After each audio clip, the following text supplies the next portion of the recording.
Informasi ini dikutip dari Dr. Reisa Broto Asmoro. Bagaimana 14 hari mampu menghentikan laju penularan COVID-19? Yang perlu kita ketahui, anak-anak memang senang libur sekolah 14 hari. Namun sayangnya, banyak orang yang belum memahami. Mengapa 14 hari dan untuk apa? Maklum, himbauan itu tanpa disertai penjelasan yang memadai. 14 hari itu sangat penting dan harus disertai tindakan kepatuhan. 14 hari itu mampu menghentikan laju penularan COVID-19 dan mampu menyelamatkan ribuan orang. Bagaimana bisa? Begini, ketika seseorang kontak dengan apapun yang bisa menginfeksinya dengan COVID-19, maka harus ditunggu minimal 14 hari. Jika tidak terjadi apa-apa, maka orang itu aman. Nah, libur 14 hari itu untuk memotong rantai penularan, dan ini baru akan berhasil jika semua orang tetap tinggal di rumah masing-masing selama 14 hari itu. Kenapa harus begitu?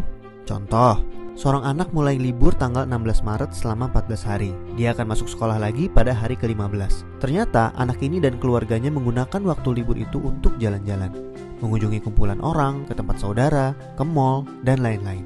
Seandainya dia jalan-jalan di hari ke-10 dan tertular COVID-19 di tempat yang ia kunjungi, mungkin pada hari ke-14 atau 15 belum ada tanda-tanda dia sakit, tetapi dia sudah membawa COVID-19 di tubuhnya dan berpotensi menularkan. Andai dia masuk sekolah pada hari ke-15 dan seterusnya, maka 14 hari libur sekolahnya itu tidak ada gunanya.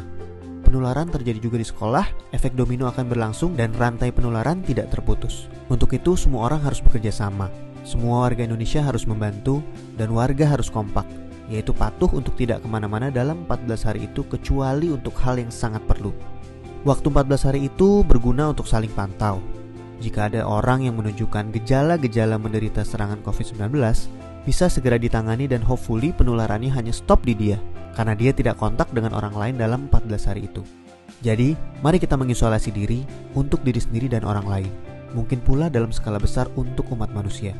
Mohon bantuannya untuk share dan jelaskan hal ini kepada orang lain, supaya semua patuh dan pemerintah terbantu untuk stop penularan COVID-19.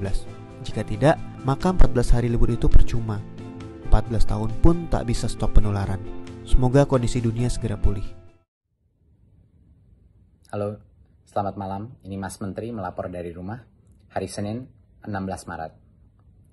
Saya masih melihat banyak sekali masyarakat yang sebenarnya mampu bekerja dari rumah, masih saja beraktivitas di luar rumah. Untuk itu saya tekankan beberapa hal. Nomor 1, virus corona bukan virus yang bisa diremehkan. Ini virus berbahaya dengan tingkat penularan sangat cepat.